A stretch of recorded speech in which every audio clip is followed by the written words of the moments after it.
할렐루야. 9월 11일 금요일입니다. 오늘 말씀은 예레미야 31장 1절부터 9절까지 말씀입니다. 여호와의 말씀이니라. 그때에 내가 이스라엘 모든 종족의 하나님이 되고 그들은 내 백성이 되리라. 여호와께서 이같이 말씀하시니라. 칼에서 벗어난 백성이 광야에서 은혜를 입었나니 곧 내가 이스라엘로 안식을 얻게 하러 갈 때에라. 옛적에 여호와께서 나에게 나타나사 내가 영원한 사랑으로 너를 사랑하기에 인자함으로 너를 이끌었다 하였노라.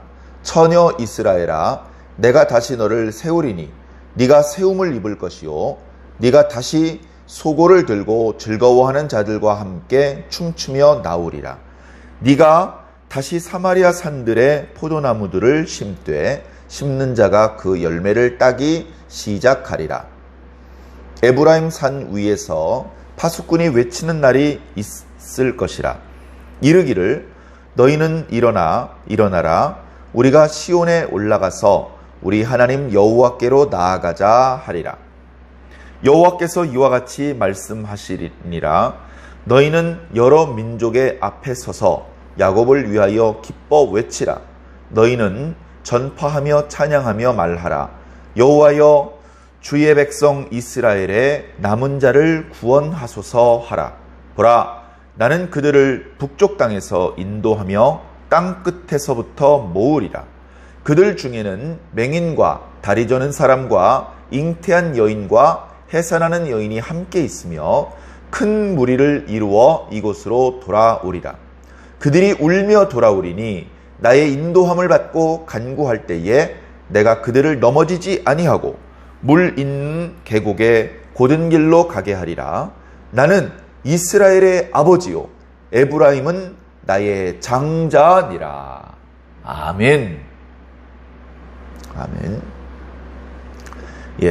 30장에 이어지는 31장 말씀입니다. 우리가 지난 시간에 하나님의 백성들이 회복되는 그런 모습에 대해서 묵상을 하면서 너무나 기뻐하고 감격했습니다. 7단계가 있었다는 말씀을 드렸던 기억이 나는데요. 돌아오게 하시고 성읍과 가옥을 건축하게 하시고 그리고 보루, 궁궐이죠. 그것을 제자리에 서게 하시고 사람들이 살게 하시고 그리고 감사하는 소리, 즐거워하는 소리가 들리게 하시고 번성하게 하시고 존귀하게 하시고 영도자 통치자가 자기들 가운데서 나오는데 하나님께서 그를 당신 가까이 오게 하시고 결국 최종적으로 너희는 내 백성이 되며 나는 너희의 하나님이 될 것이다 라고 이렇게 그들이 회복되게 하시되 완성되게 완전히 회복되게 그렇게 하나님께서 은혜를 베푸신다라는 그런 구원의 여러 모습들을 보면서 신약 시대에 살고 있는 잃어버린 양들이었던 우리들을 하나님께서 이렇게 불러 모으시며 하나님과의 영적인 관계가 회복되게 하시는 것을 느꼈습니다. 오늘 말씀은요 1절부터 그렇게 시작되고 있습니다.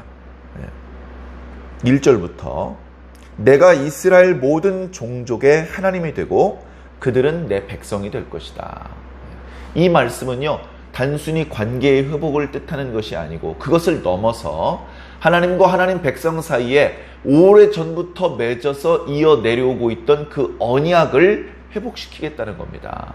언약을 회복시키겠다는 겁니다. 예전에 내가 너희들의 조상들하고 언약을 세웠거든. 내가 그들에게 이런 은혜와 축복을 내리기로 약속했는데 다시 언약하자. 너희 조상들에게 주려는 축복 너희들에게 줄게. 이렇게 은혜를 베풀어 주시는 겁니다. 공짜가 어딨어? 하나님께서 그런 은혜를 베푸시면 우리들한테 뭔가 요구하는 게 또 있을 거야. 당연히 우리는 우리가 할 도리를 다 해야 되겠죠. 하나님께서 은혜를 베푸시는데 다리 꼬고 앉아서 그 은혜를 받을 겁니까? 우리는 우리가 보여드려야 될 정성, 태도, 우리가 표현할 수 있는 마음을 표현해야 되겠죠. 그러나 하나님께서 우리에게 주시는 것에 비한다면 너무나 작은 것입니다. 그냥 일방적으로 하나님께서 콸콸콸 쏟아 부어주시는 것을 받으면서 감사하는 것뿐입니다. 그런 엄청난 은혜를 베풀어 주시는 것이죠.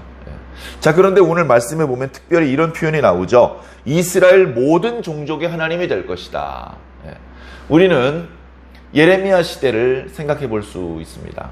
이미 북왕국 이스라엘은 멸망했습니다. 벌써 130년 전에 멸망했고요. 지금 남왕국만 남겨져 있는 채가 130년이 지속됐어요. 상황이 이제 더 이상 북왕국을 구성하고 있었던 에브라임 지파, 므낫세 지파, 무슨 갓 지파, 르벤 지파, 무슨 아셀 지파, 납달리 지파 없습니다. 그들이 살았던 지역도요, 이제 100년이 넘어가니까 10년이면 강산이 바뀐다는데 100년, 130년이 지나고 나니까 과거 하나님의 백성들이 살고 있었던 흔적도 희미해졌어요. 이방민족, 언어와 피부색과 눈빛깔과 이런 게 다른 사람들이 와가지고 산 지가 벌써 100년이 넘었다고요. 그러니 신약시대에도 사마리아 땅은 이방인의 땅처럼 취급을 받았던 거예요. 본래는 이방인의 땅이 아니었잖아요. 자, 그런데 하나님께서는 이미 유다 사람들이 잊어버렸던 북이스라엘 사람들, 당시에는 바벨론이 아니라 아수르에 의해서 나라가 멸망했고 아수르를 통치하던 자들에 의해서 강제로 타 지역에 뿔뿔이 흩어져 버렸었죠. 그런데 하나님께서는 그때 흩어졌던 북이스라엘도 돌아오게 할 것이다. 나는 너희 유다 지파만의 하나님이 아니고 이스라엘 모든 지파의 하나님이다 라는 것을 새삼스럽게 말씀하고 있습니다. 어찌 보면 이제 뒤에 이어지는 말씀들 계속해서 북이스라엘에 해당하던 그런 사람들을 하나님께서 돌아오게 하시는 구원의 은총을 베푸시는 말씀인데, 이 말씀은 어찌 보면 물리적으로는 이루어지지 않았습니다. 물리적으로는 그 아수르 때 멸망해가지고 기원전 722년에 멸망해서 흩어져 버렸던 북이스라엘 사람들이 다시 돌아오고 북이스라엘 땅에 돌아와서 살고 그런 건 아닙니다. 그런 건 아닙니다. 우리가 예수님 당시에 갈릴리 지방에 베드로도 살았고 요한도 살았고 그들 다 유대인입니다. 유대인. 굳이 말하자면 유다 지파 사람들입니다. 갈릴리 지방 스불론과 납달리 지파가 살았던 땅이지만 그러나 엄밀하게 말하면 유대인들입니다. 유대인들. 그러니까 오늘 주시는 말씀은 영적인 의미가 있는 것이죠. 영적인 의미. 이렇게 하나님께서 당신의 백성들을 사랑하신다. 당신의 백성이 어디에 있든 살려내야 될 당신의 백성이 있다면 단 한 명도 귀찮다고 포기하지 않을 것이다. 야, 한 명 구원시키자고 100명 특공대 파견하냐? 이게 남는 장사가 아니야. 그냥 포기해. 이렇게 아까워하지 않으신다. 단 한 명이라도 아무리 멀리 쫓겨나서 거기 박혀있다 하더라도 반드시 하나님께서 뽑아내시고 건져내실 것이며 하나님의 백성이 있어야 될 곳에 있게 하실 것이다. 이것이 하나님께서 주시는 말씀입니다. 그리고 이 말씀 때문에 어찌면 오늘 우리 같은 사람들이 하나님의 백성의 자리로 우리가 원래 있었던 엉뚱한 곳에서 뽑혀져서 여기 박혀 있는 것인지도 모르겠습니다. 당신의 백성을 사랑하시고 구원해내시는 하나님의 그 사랑을 생각하면서 함께 이 말씀을 묵상해 주시면 우리가 굳이 당시 북이스라엘을 구성하던 10개 지파에 소속된 사람이 아니라 하더라도 큰 위로와 용기를 얻게 되실 줄로 믿습니다. 이렇게 하나님께서는 유다 지파뿐이 아니고 이스라엘 모든 지파의 하나님이 되실 것이며 그들 모두가 하나님의 백성이 될 것이다 라고 말씀하심으로 예레미야 31장이 시작됩니다. 자, 여호와께서 2절 이같이 말씀하시니라. 칼에서 벗어난 백성이 광야에서 은혜를 입었나니 곧 내가 이스라엘로 안식을 얻게 하러 갈 때라. 이 말씀을 읽어보니까요, 과거 출애굽하던 때가 생각납니다. 애굽 백성들의 칼날을 피해서 광야로 나온 이스라엘 백성들이 광야에서 말라 죽었더라. 이게 아니고 광야에서 하나님의 은혜를 입었습니다. 그리고 결국은 그들이 안식의 땅, 약속의 땅에 가서 안식했습니다. 물론 그때 안식은 완성된 안식은 아니었습니다. 대략 70여 년간 그 땅에서 이스라엘 백성이 안식을 누렸다는 기록이 있어요. 그러나 그것은 70년이 지나면서 복잡한 사사시대로 넘어가고 또 다른 혼란기로 접어들었지만, 그러나 하나님께서 분명히 그들에게 안식을 주신 것이죠. 출애굽의 혼란기를 지나 결국은 그들로 하여금 안식을 누리게 하셨던 것처럼 지금 사방으로 흩어졌던 하나님의 백성들을 하나님께서 다시 불러 모아 본래 그들이 살도록 하나님께서 그들에게 조상에게 주었던 땅에서 안식을 누리게 할 것이라는 것입니다. 3절, 옛적에 여호와께서 나에게 나타나사 내가 영원한 사랑으로 너를 사랑하기에 인자함으로 너를 이끌었다. 애굽에서 당신의 백성을 이끄실 때도 인자함으로 이끄셨는데 그 하나님이 그 인자하심으로 사방에 흩어졌던 북이스라엘의 백성들도 인도해 내실 것이다. 이제 이런 말씀이시죠. 자, 4절, 전혀 이스라엘아 내가 다시 너를 세울 것이다. 여기 다시란 말이요 3번이나 나와요. 그래서 네가 다시 소고를 들고 춤추며 즐거워할 것이다. 5절에 네가 다시 사마리아 산에 포도나무를 심되 심는 자가 그 소출을 딴 놈한테 뺏기는 게 아니고 너희들이 그걸 먹게 될 것이다. 다시 회복하게 하신다는 것이죠. 사마리아는 북이스라엘의 오랜 기간 수도였고요. 북이스라엘 전체를 지칭하는 표현입니다. 이스라엘 하면 12지파 전체 통일왕국을 지칭하던 때도 있었는데요. 솔로몬 이후 르호보암 때 남북으로 갈라지면서 그때부터 이스라엘 하면 북이스라엘을 상징합니다. 아예 북이스라엘 이렇게 표현될 때도 있지만 그냥 이스라엘 해도 이제 북쪽 이스라엘을 표현하는구나. 성경을 읽으면서는 우리가 그렇게 느낄 수밖에 없는데요. 북이스라엘을 표현하는 다른 상징적인 의미가 있다면 너희 사마리아여 이렇게 부르면 북이스라엘을 표현하는 것이죠. 그리고 북이스라엘에 10지파가 있다고 했지만 그 중에서 대표 지파가 에브라임 지파입니다. 너희 에브라임이여 이렇게 말하면 그것은 북이스라엘 10지파를 지칭하는 것이죠. 오늘 말씀을 통해서도 이스라엘 또는 사마리아, 에브라임 이런 표현이 계속 반복되고 있는 것인데요. 아수르 때 멸망해서 흩어졌던 그 북이스라엘을 말하는 것입니다. 너희들이 다시 사마리아에 와서 포도나무를 심을 것이다. 여기 아주 상징적인 단어가 있습니다. 그냥 놓치기 쉬운 상징적인 단어가 있는데요. 어떤 단어가 있냐 하면 세우고 심는다라는 표현입니다. 예레미야서 1장을 보면요. 하나님께서 예레미야를 부르셔서 당신의 선지자로 세우시는 그런 모습이 나옵니다. 거기 보면 예레미야가 상당히 어렸을 때부터 하나님의 부름을 받는 모습이 나오고요. 하나님께서 그 나는 아이라고 말할 줄 모릅니다라고 말하는 그 선지자에게 강하게 성령으로 감동하셔서 아니다. 내가 네 입에 말할 것을 넣어줄 것이다. 넌 두려워하지 마라. 내가 반드시 너를 지켜줄 것이고 보호해 줄 거니까 내가 너에게 주는 말씀을 사람들한테 선포하도록 해라.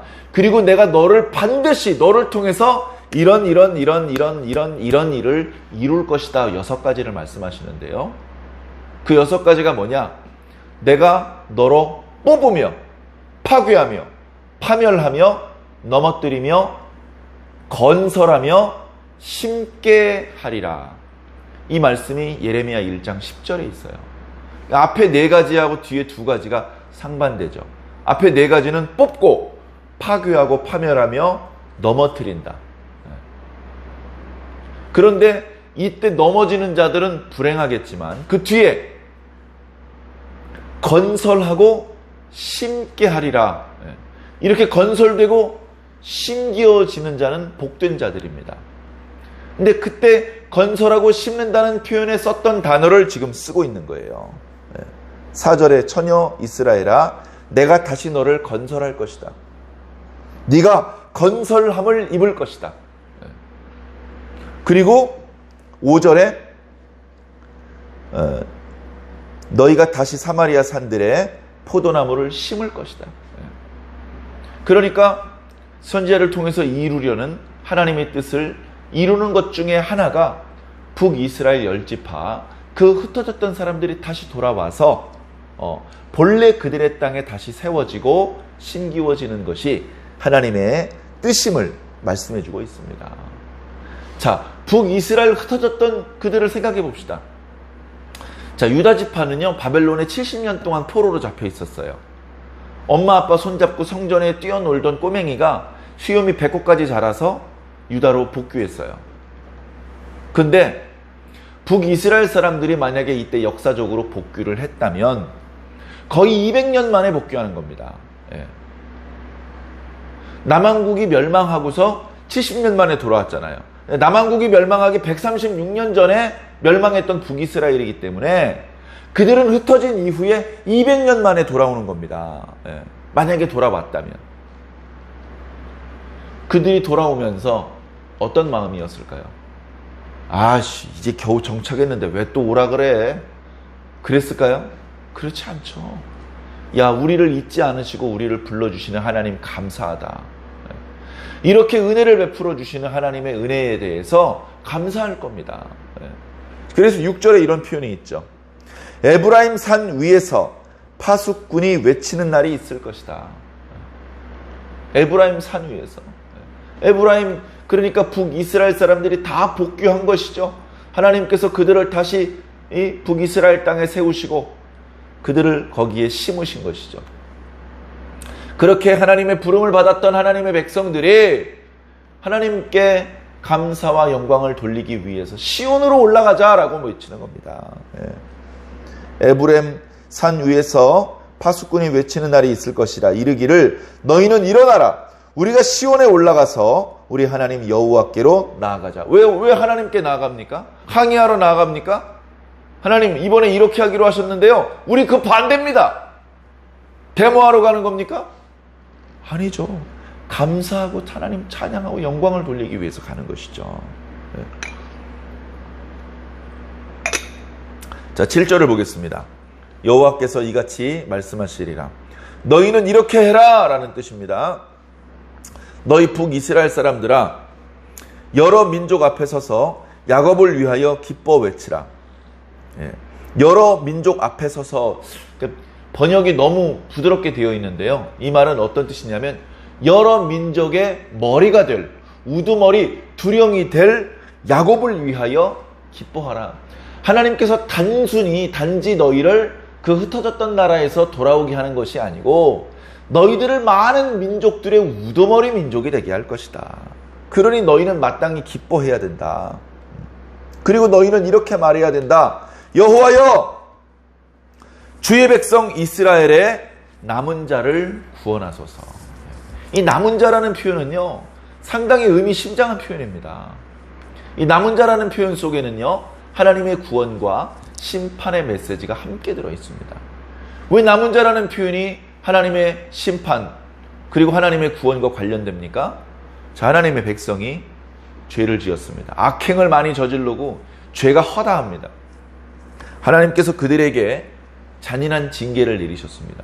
그래서 그들 중에서 많은 사람들이 죽어나갑니다. 많은 사람들이 죽어나갑니다. 왜 그렇습니까? 많은 사람들이 죽어나감으로 해서 하나님의 심판이 임했다는 것입니다. 그들 전체가 남겨지지 않고 많은 사람들이 죽어나갔다는 거, 하나님의 심판이 임했다는 것입니다. 근데 다 죽이진 않습니다. 다 죽이진 않고 일부를 남겨놓으십니다. 왜 그렇습니까? 하나님의 구원이 임했기 때문에 그렇습니다. 그래서 남은 자라는 말 속에는 그래서 하나님의 심판과 구원의 의미가 함께 들어있는 것입니다. 하나님, 주의 백성 이스라엘의 남은 자를 구원하소서. 하나님, 뿔뿔이 다 흩어졌습니다. 하나님의 잔인한 징계 가운데 제법 많은 사람들이 죽어나갔습니다. 떨어져 나갔습니다. 조금 남았습니다. 하나님, 이제 이 남은 자들을 구원하여 주시옵소서. 그렇게 하나님께 부르짖으라는 것입니다. 8절, 보라, 나는 그들을 북쪽 땅에서 땅 끝에서부터 인도하여 모을 것이다. 그들 중에는 맹인도 있을 것이고 다리가 저는 자, 잉태하는 여인, 해산하는 여인도 있을 것이다. 9절에 보니까 그들이 울며 올 것이다. 왜 울며 올까요? 왜 울며 올까요? 다리 쩔뚝거리면서 오는 게 너무 힘들어서? 안 그래도 해산 고통이 배가 남산만 해가지고 힘들어 죽겠는데 이렇게 먼 길을 가라 그러니까 힘들어서 우나요? 아니죠. 하나님께서 나를 버리지 않으셨구나. 하나님께서 나를 부르시는구나. 하나님께서 나를 다시 당신의 품에 안아주시는구나. 하나님의 백성들이 돌아오는 길에 그들이 울면 하나님께서 그들이 넘어지지 않게 하시고 물 있는 계곡 고든 길로 오게 하실 것이다. 그러면서 맨 마지막에 이렇게 말씀하십니다. 나는 이스라엘의 아버지다. 에브라임은 내 장자가 아니냐. 내가 너희를 왜 버려? 내가 너희를 어떻게 잊어버려? 너희들이 범죄를 해서 벌을 받았지만 이제 충분히 그 죄값을 치루었으니 너희가 돌아오는 게 당연하지. 난 너희를 잊은 적이 없어. 내가 너희 아빠야. 그렇게 그들과의 관계가 회복되었으며 하나님의 모든 진노가 사라졌다는 것을 보여주십니다. 이렇게 감사하고 기쁜데 어찌 기뻐 눈물을 흘리지 않을 수 있습니까? 조금 사랑하면 말이 많아진답니다. 많이 사랑하면 말이 없어진답니다. 조금 감사하면 웃음이 만발합니다. 많이 감사하면 눈물이 콸콸콸 쏟아지는 겁니다. 이 감사와 기쁨의 눈물을 에브라임이 흘리면서 하나님의 부르심에 약속의 땅으로 돌아와 자기가 머물고 있던 북이스라엘 땅에만 있을 것이 아니라 우리 남유다에 있는 시온산 예루살렘에 올라가서 거기서 하나님께 감사 찬양하자. 그렇게 아름다운 반응을 보이고 있습니다. 우리도 마찬가지죠.